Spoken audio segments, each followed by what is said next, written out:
بسم اللہ الرحمن الرحیم وابتلوا الیتامى حتی اذا بلغوا النکاح۔ کل والی جو آیت تھی اس میں اللہ تبارک و تعالی نے یہ بات بیان کی تھی کہ جو یتیم بچے ہیں یا اپنے بچے ہیں ان کا جو مال وغیرہ ہے ان کے حوالے نہیں کرنا، کیونکہ جب تک وہ بچے ہیں تو عقل و شعور ان میں نہیں، بے وقوف ہیں، نہ سمجھ ہیں، وہ اپنے مالوں کو ضائع کر دیں گے۔ اب اس آیت میں اللہ تبارک و تعالی نے ان کی تعلیم و تربیت کے حوالے سے اور ان کی سمجھداری کے حوالے سے بیان کیا ہے کہ ان کو کیسے سمجھدار بنایا جائے اور مال کب ان کے حوالے کیا جائے۔ تو اس حوالے سے 3 صورتیں بنتی ہیں۔ پہلی صورت بلوغت سے پہلے کی، جو بچپنا پن ہوتا ہے، اور دوسری صورت بلوغت کے بعد کی، اور تیسری صورت سمجھداری کے بعد کی۔ تو پہلی صورت کہ بلوغت سے پہلے کی، اس وقت تو بچے کے اولیاء کو یا جو یتیم ہے اس کے جو ولی ہیں ان کو اللہ تبارک و تعالیٰ کی طرف سے یہ حکم ہے کہ وہ بچے کی تعلیم و تربیت کا انتظام کریں اور اس کو سمجھداری سکھائیں۔ اور سمجھداری کیسے سکھائی جائے گی؟ حالات کے اعتبار سے، مثلا خرید و فروخت اس سے کروائی جائے، کوئی چیز اس کو دی جائے، بھئی اس کو بیچو، پھر دیکھا جائے کہ وہ معاملہ کس انداز میں کرتا ہے۔ ایسے ہی کسی چیز کی خریدنے کے حوالے سے، بھئی یہ چیز خرید کے لاؤ، تو وہ معاملہ کس اعتبار سے کرتا ہے، تو اس اعتبار سے دیکھا جائے، بھئی اس کو سکھایا جائے تاکہ اس کو معاملات کی سمجھ آ جائے۔ اور اس وقت مال اس کے حوالے نہیں کرنا، جو اس کا مال ہے وہ اس کے حوالے نہیں کرنا۔ اور دوسری صورت کہ بلوغت کے بعد کی، جب وہ بالغ ہو جائے تو اس کے بعد پھر دیکھا جائے گا اس کو سمجھ آئی ہے یا نہیں، وہ سمجھدار ہوا ہے یا نہیں۔ اگر تو وہ سمجھدار ہو گیا تو اس کا مال اس کے حوالے کر دیا جائے گا، اور اگر سمجھدار نہیں ہوا تو پھر مال اس کے حوالے نہیں کیا جائے گا۔ اب یہاں پر یہ بات کہ بلوغت کا اعتبار کب سے ہوگا، کہ یہ کب بالغ ہوگا، کتنے عمر میں، تو عمر کے حوالے سے تو اللہ تبارک و تعالیٰ نے بیان نہیں کیا، کہیں بھی قرآن نے عمر نہیں بیان کی کہ بچہ کب بالغ ہوتا ہے، کتنے عمر میں بالغ ہوتا ہے۔ اور اس کی وجہ یہ ہے کہ یہ لوگوں کے حالات کے اعتبار سے، اسی طریقے سے خطوں کے حالات کے اعتبار سے مختلف عمروں میں بچے جوان ہوتے ہیں۔ جیسے عرب میں عام طور پر جلدی جوان ہو جاتے ہیں، ٹھنڈے علاقوں میں دیر سے جوان ہوتے ہیں۔ تو اسی طریقے سے لوگوں کے اپنے مزاج جو ہوتے ہیں انہیں اس کے اعتبار سے بھی مختلف عمروں میں بچے جوان ہوتے ہیں، تو اس لیے عمر کا بیان نہیں کیا، بلکہ اللہ تبارک و تعالیٰ نے فرمایا حتی اذا بلغوا النکاح، کہ جب وہ نکاح کی عمر کو پہنچ جائے۔ نکاح کی عمر سے مراد بلوغت، کہ وہ بالغ ہو جائے۔ اور اللہ تبارک و تعالیٰ نے یہی علامت بیان کی ہے کہ جب وہ نکاح کے قابل ہو جائیں تو پھر وہ بالغ سمجھے جائیں گے۔ اب اگر کوئی بچہ ایسا ہے، بہت سارے لوگ اس طرح کے ہوتے ہیں کہ کافی عمر تک ان میں کوئی علامت ظاہر نہیں ہوتی، بلوغت کی علامت ظاہر نہیں ہوتی، تو پھر عمر کا اعتبار ہوگا۔ اور اس میں پھر بعض فقہاء نے فرمایا کہ لڑکے کے لیے 18 سال اور لڑکی کے لیے 17 سال، لیکن امام اعظم ابو حنیفہ رحمہ اللہ نے فرمایا کہ لڑکے اور لڑکی دونوں کے لیے جو آخری عمر ہے، یہ آخری عمر کی بات ہو رہی ہے، ابتدائی عمر کی نہیں، آخری عمر 15 سال ہے، کہ جب 15 سال کے ہو جائیں بچہ بچی دونوں، تو اگرچہ ان میں کوئی بلوغت کی علامت ظاہر نہ ہو تب بھی ان پر بالغ ہونے کا حکم لگا دیا جائے گا۔ اور دوسری بات اللہ تبارک و تعالیٰ نے فرمایا فَإِنْ آنَسْتُم مِّنْهُمْ رُشْدًا، اگر تم ان میں سمجھداری کو محسوس کرو فَادْفَعُوا إِلَيْهِمْ أَمْوَالَهُمْ، تو پھر مال ان کے حوالے کر دو۔ اب یہ جو سمجھداری کا معاملہ ہے، آیا ایک دو معاملات میں ان کی سمجھداری کا اعتبار ہوگا یا کلی طور پر وہ پورے طور پر سمجھدار ہو جائے؟ اور پھر کس عمر تک اس کا لحاظ کیا جائے گا کہ کب تک اب ایک بچہ ہے وہ بالغ ہو گیا پھر بھی اسے سمجھ نہیں آئی، وہ سمجھدار نہیں ہوا۔ اب قرآن تو یہ کہتا ہے کہ اس وقت اس کو مال حوالے نہیں کرنا، لیکن پھر کب اعتبار کیا جائے گا کہ اس کو سمجھ آ گئی ہے؟ تو اس میں عام جو فقہا ہیں وہ تو یہ فرماتے ہیں کہ بھائی جب تک وہ پوری طرح سے سمجھدار نہ ہو جائے تب تک مال اس کے حوالے نہ کیا جائے، چاہے بوڑھا ہی کیوں نہ ہو جائے، تب بھی مال اس کے حوالے نہیں کیا جائے گا۔ لیکن امام اعظم ابو حنیفہ رحمہ اللہ فرماتے ہیں کہ جب 25 سال کا ہو جائے تو پھر اگرچہ اسے سمجھ نہ آئی ہو، سمجھدار نہ ہوا ہو، تب بھی اس کا مال اس کے حوالے کر دیا جائے گا۔ اور اس کی مختلف وجوہات امام صاحب بیان فرماتے ہیں۔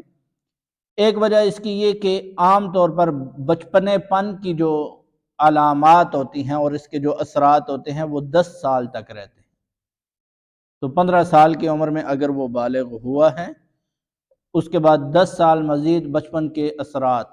تو 25 سال کی عمر ہوگی۔ اب جب 25 سال کا وہ ہو گیا تو بچپن کے اثرات ختم ہو گئے، اب یہ بڑے لوگوں میں شامل ہے، اب بھی اگر اس کو سمجھ نہیں آئی تو پھر اس کو کبھی بھی سمجھ نہیں آنی، اور مال تو آخر اس کے حوالے کرنا ہی کرنا ہے، یہ مال کا مالک ہے۔ اور دوسری ایک اور وجہ امام اعظم ابو حنیفہ رحمہ اللہ نے بیان کی ہے، وہ فرماتے ہیں کہ انسان جو سمجھدار ہوتا ہے، حالات کے اعتبار سے بھی انسان سمجھدار ہوتا ہے۔ شادی سے پہلے کے اور حالات ہوتے ہیں، جب انسان کی شادی ہو جاتی ہے تب اور حالات ہو جاتے ہیں، پھر سمجھداری آ جاتی ہے، اور پھر جب باپ بن جاتا ہے تو مزید سمجھداری آ جاتی ہے،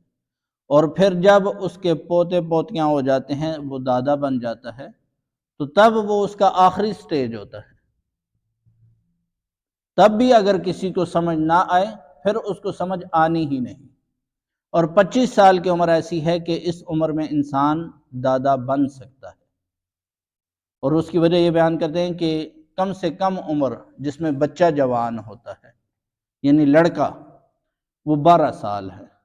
اور لڑکی کی 9 سال ہے جس میں وہ جوان ہو سکتی ہے۔ اور 12 سال کی عمر میں اگر اس کی شادی ہوتی ہے، وہ جوان ہے، اس کی شادی ہو گئی، تو کم سے کم جو مدت حمل ہے وہ 6 ماہ ہے، تو 6 ماہ بعد اس کا بچہ پیدا ہو گیا۔ اب یہی بچہ بڑا ہوتا ہے اور 12 سال بعد اس کی شادی ہوتی ہے، 6 ماہ بعد اس کا بچہ پیدا ہوتا ہے، تو 25 سال کی عمر میں وہ پہلے والا بچہ دادا بن گیا۔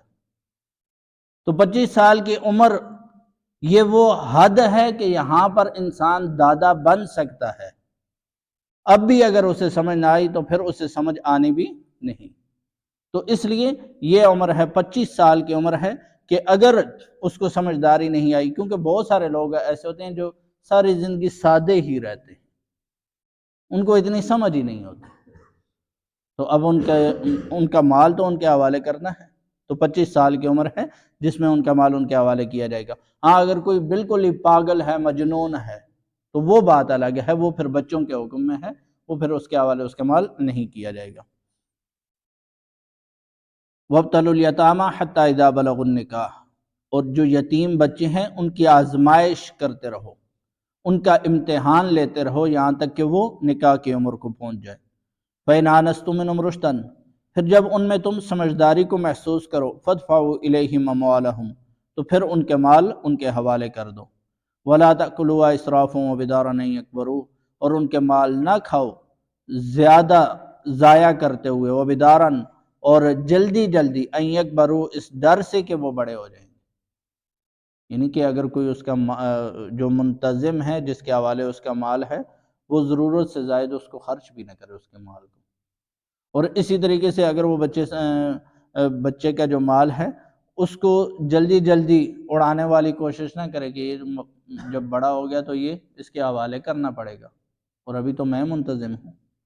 تو اس کے حوالے کرنے سے بہتر ہے پہلے ہی اڑا دیا جائے، اس سے منع کیا۔ وَمَنْ كَانَ غَنِيًّا فَلْيَسْتَعْفِفْ، آگے ایک اور مسئلہ بیان کیا ہے کہ اگر کوئی کسی انسان کے ذمہ داری میں کوئی یتیم بچہ ہے اور اس کا مال ہے، تو اب وہ اس کی حفاظت پہ مامور ہے، وہ جو اس کا ولی ہے اس کی حفاظت پہ مامور ہے، اس کی ذمہ داری ہے، اس کا حساب کتاب اس نے رکھنا ہے، اس کا خرچ جو کچھ بھی اس کا حساب کتاب ہوتا ہے وہ اس نے اپنے پاس رکھنا ہے، گویا کہ وہ اس کی خدمت میں لگا ہوا ہے۔ تو کیا یہ اس کی اجرت لے سکتا ہے یا نہیں یتیم کے مال میں سے؟ تو اللہ تبارک و تعالیٰ نے یہاں پر یہ بیان کیا کہ اگر تو وہ خود غنی ہے، مطلب اس کا اپنا نظام چل رہا ہے بغیر یتیم کا مال لیے ہوئے اور اس کی حفاظت کرتے ہوئے، اپنا اس کا انتظام کہیں اور سے چل رہا ہے، تو پھر اس صورت میں اس کے لیے لینا جائز نہیں، کیونکہ بچے کی ذمہ داری اور اس کے مال کی حفاظت اس پر فرض ہے۔ یہ کوئی اپنی طرف سے نہیں کر رہا، استحساناً نہیں کر رہا، بلکہ اس کے اوپر فرض ہے اور اس کی ذمہ داری ہے، اس لیے اس کے مال میں سے لینا جائز نہیں۔ اور اگر کوئی مفلوق الحال ہے کہ اس کے پاس اتنا کچھ نہیں اور کوئی انتظام نہیں، اگر وہ بچے کے مال کی حفاظت نہیں کرتا یا اس کی کفالت نہیں کرتا، تو پھر بچے کے مال کے ضائع ہونے کا خطرہ ہے۔ تو ایسی صورت میں اس کے لیے جائز ہے کہ بقدر ضرورت وہ لے لے۔ اور اس میں اہم ترین جو مسئلہ آ گیا کہ ایک اصول شریعت نے بیان کر دیا ہے کہ ہر وہ کام جو فرض کفایہ کے درجے میں ہو یا لوگوں کے معاملات کے حوالے سے ہو، جیسے مثلا مسجد کے انتظامیہ جو ہوتی ہے، اسی طریقے سے اوقاف کے جو نگران ہوتے ہیں، یا حکومتی عہدے داران جو ہوتے ہیں، یا ملکی اور ملی خدمات انجام دینے والے جو ہوتے ہیں، اگر تو ان کے اثاثہ جات اتنے ہوں کہ وہ اپنے بچوں کی کفالت کر سکتے ہوں ان میں سے، تو پھر ان کے لیے مناسب نہیں کہ وہ اس ادارے سے یا حکومت سے تنخواہ لیں۔ اور اگر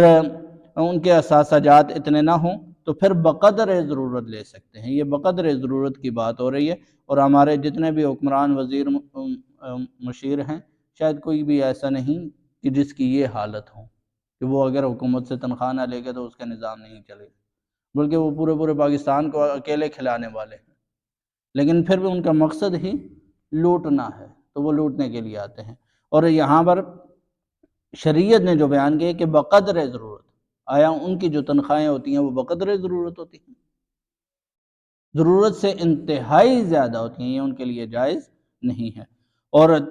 فَإِذَا دَفَعْتُمْ إِلَيْهِمْ أَمْوَالَهُمْ فَأَشْهِدُوا عَلَيْهِمْ، جب مال ان کے حوالے کر دو تو اس پر گواہ بنا لو، وَكَفَىٰ بِاللَّهِ حَسِيبًا، اللہ تبارک و تعالیٰ حساب لینے کے اعتبار سے کافی ہے۔ اس میں جو دوسری بات بیان کی گئی، ہمارے جو عام طور پر منتظمین، ناظم حضرات ہوتے ہیں، اب ان کی تنخواہیں بہت کم ہوتی ہیں، سرکاری سطح پہ ان کی تنخواہیں کم ہوتی ہیں، تو یہ پھر کیوں اتنی محنت کرتے ہیں،